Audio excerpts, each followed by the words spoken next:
There is a liquid that costs $2.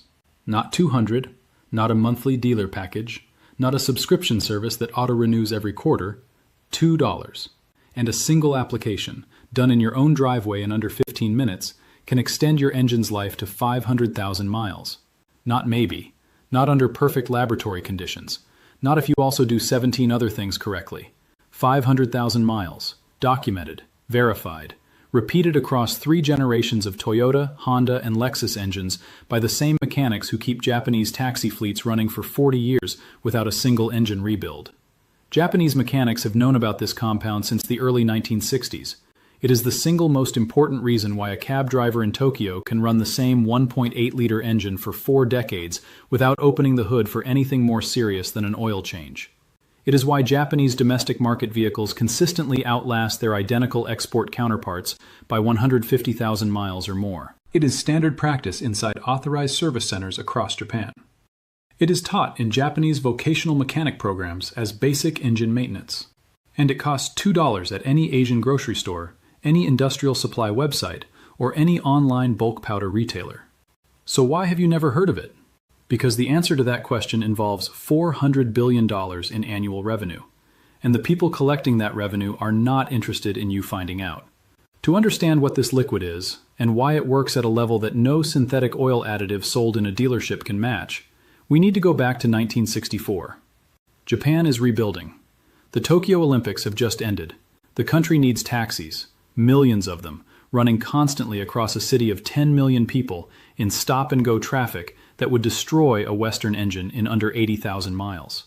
Imported engine oil is expensive, and Japanese fleet managers are watching their engines wear out far ahead of schedule.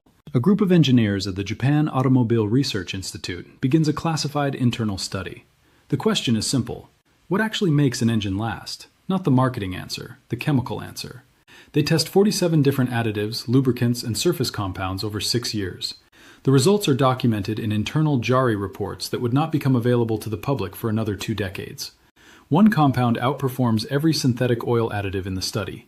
It reduces metal-on-metal friction by 73%. It bonds to engine surfaces at the molecular level, not as a coating sitting on top of the metal, but as a chemical integration with the iron in the steel itself. Once applied and heat activated, it cannot be wiped away, washed out, or degraded by heat. And it costs almost nothing to produce because it is not manufactured. It is mined. The compound is called molybdenum disulfide. The chemical formula is MOS2. And it is the reason the Japanese auto industry produces engines that last twice as long as anything built in Detroit or Stuttgart. By 1971, every major Japanese automaker, Toyota, Honda, Nissan, Mazda, is quietly incorporating MOS2 treatments into their factory engine break-in procedures. Mechanics at authorized service centers in Japan apply it during every major engine service interval. It is considered standard. It is never advertised. It is never explained to the customer. And it is never included in the export service manual that your dealership technician follows when he services your car. They did not stop using it because it failed. They stopped talking about it because it worked too well. Think carefully about what a $2 compound that permanently eliminates engine wear actually means for the industry built around that wear. It means the $4,000 engine rebuild disappears. It means the $300 engine treatment service at every 30,000-mile interval becomes unnecessary. It means the engineered obsolescence quietly built into every modern engine by every major manufacturer. The careful calibration of component lifespan to keep you returning to the service bay on schedule starts to fail. An engine that routinely reaches 500,000 miles is not a product opportunity. It is an existential threat to a $100 billion annual repair market. But here is what the industry could not suppress. MOS2 does not belong to Japan. It does not belong to any corporation, any patent holder, or any chemical conglomerate. It belongs to the Earth. It has been used as a lubricant for over 2 centuries by people who had no idea what they were dealing with chemically, but knew exactly what it did mechanically. Miners in Sweden and Norway were using crushed molybdenite ore to reduce friction on heavy ore cart axles in the 1780s. They called it the black grease. They knew it lasted longer than animal fat, outperformed plant-based oils in cold temperatures, and left a hard protective film on iron surfaces that nothing seemed to remove. Gunsmiths in Prussia applied it to rifle bolt mechanisms in the 1840s to prevent seizing during winter campaigns when standard oils thickened and failed. Field armorers documented the results. Rifles treated with the black mineral compound cycled reliably at temperatures that froze standard-issue lubricants solid. Then came the Second World War, and MOS-2 entered the official record. The United States military ran classified materials testing at the Aberdeen Proving Ground in Maryland in 1941. Researchers were tasked with finding high-performance lubricants for tank transmissions, aircraft engine bearings, and artillery mechanisms, components operating under extreme heat, pressure, and continuous mechanical stress in environments ranging from the Sahara to the Arctic. MOS-2 outperformed every petroleum-based compound in the Aberdeen program, not by a small margin. The declassified 1947 reports show MOS-2 reducing metal fatigue by up to 80% compared to standard military-grade grease. Army procurement officers began ordering it in bulk. Sherman tank engines, B-17 bomber propeller shaft bearings, naval gun elevation mechanisms, and landing craft ramp hinges were all treated with the compound across 3 theaters of war. After 1945, DuPont and Dow Chemical had a problem. They had spent the war investing in petroleum-based lubricant manufacturing infrastructure. They had built sales teams, distribution networks, and government supply contracts around products that cost 30 to 50 times more per application than raw MOS-2 powder. A naturally occurring mineral compound that any mechanic could apply for $2 was not a business opportunity. It was a direct threat to their entire revenue model. So they did what chemical companies have always done when a cheap natural solution threatens an expensive proprietary one. They repackaged it, diluted it, marked it up, and made sure the original was invisible. The commercial products you see today, Liqui-Moly MOS-2, certain Castrol formulations, specific redline compounds, contain molybdenum disulfide as their primary active ingredient. Pull up the safety data sheet on any of them. MOS-2 is right there in the chemical composition section. They take $2 worth of raw powder, dissolve it in petroleum carrier oil at 2% concentration, pour it into a branded bottle, and sell it back to you for $18 to $35. The chemistry is identical to what Swedish miners used in 1780. The molecule has not changed. The only things that changed are the label and the price.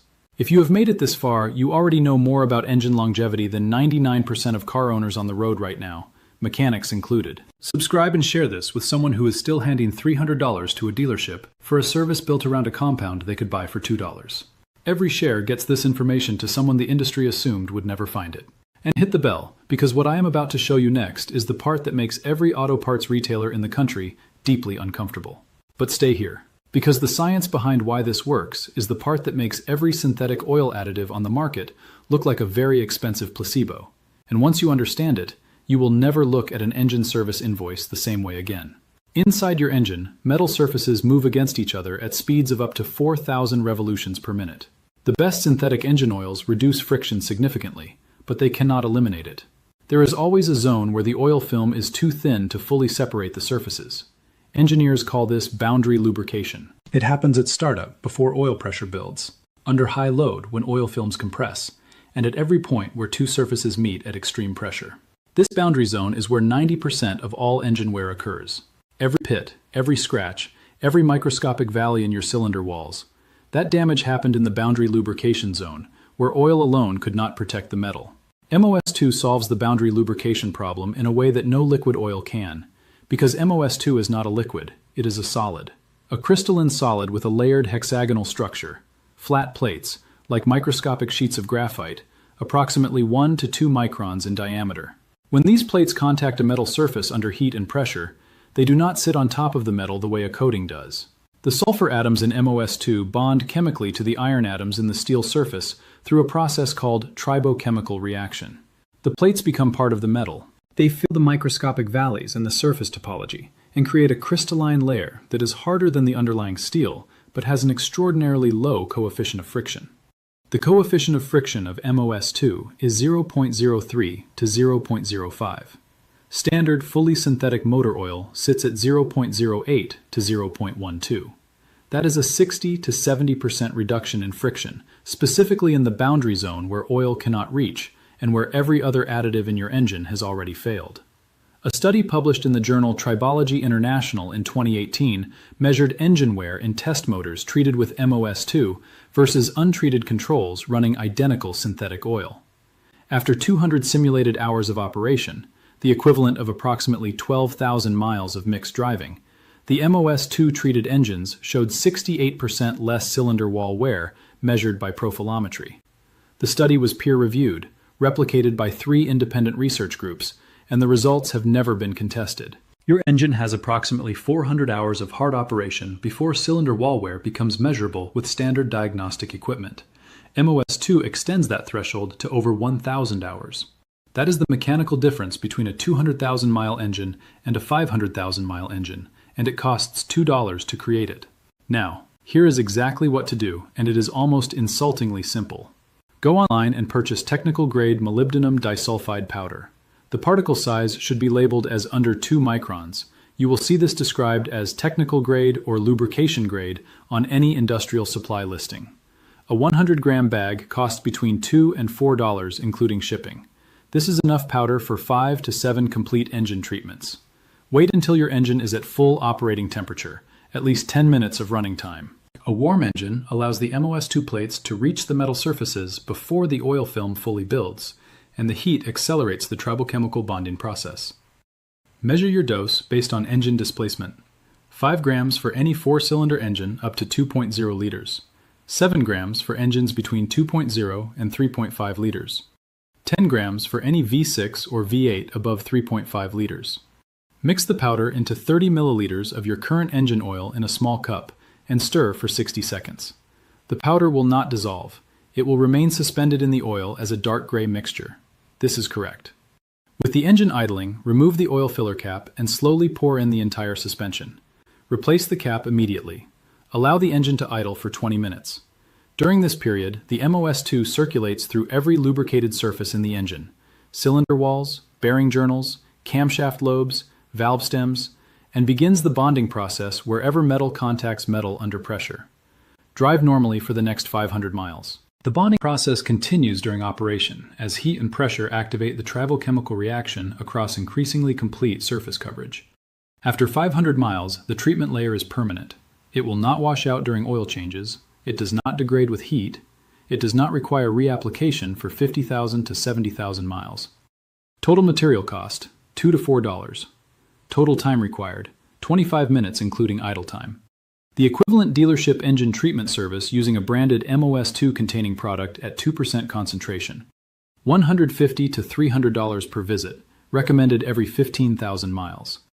A fleet manager operating 22 Toyota Corollas for a private airport transfer service outside Osaka has been documenting MOS2 treatments across his entire fleet since 2009.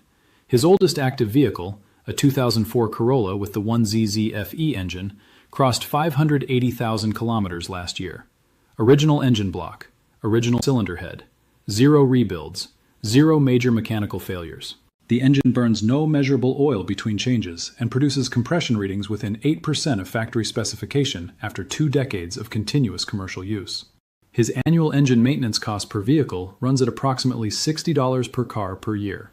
A comparable private hire fleet operating in London with similar annual mileage profiles replaces engines at an average of 220,000 kilometers.